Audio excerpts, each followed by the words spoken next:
Đưa lột. Thì mình sẽ được Đó. Cho làm vậy lột thế này. Rồi mi. Nom vậy nữa. thì bỏ cái lột gì lỡ chứ. Bỏ cái lột gì này. Rồi mi.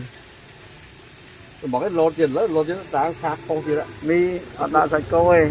Bắt tê. Đó. Cần làm vậy bắp khô lắm. Không bỏ ta đang khác khó. Ta phun ấy mỏng không sao.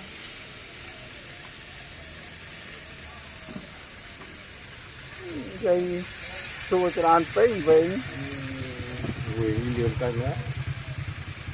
Nó trong sai một cái nhà gì đó. Ô ngày nay vô lấy cái đài mà chết kì. Rồi mẹ cái lan chua mày. Cái mình ấy canh hại. Bọc cua rồi người ta Phun nó cái đừng ăn hả. cái con chưng nó toàn lên kè nó đảo phi đó.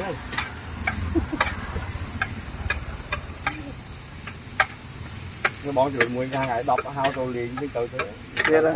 Tôi ý tới ý cái thời riêng này, cái thời riêng.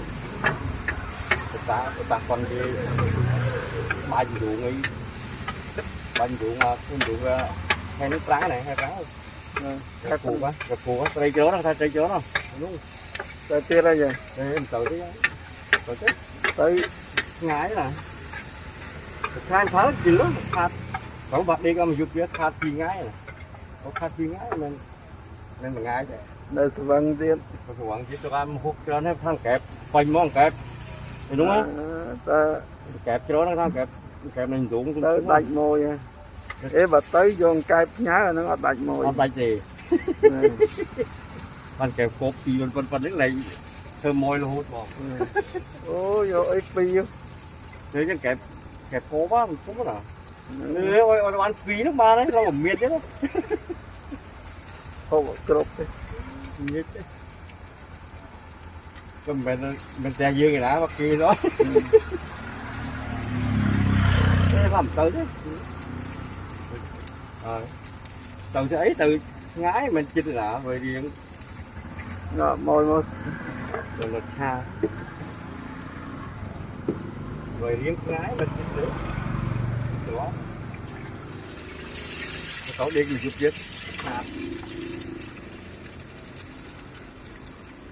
Dừng báo chứ.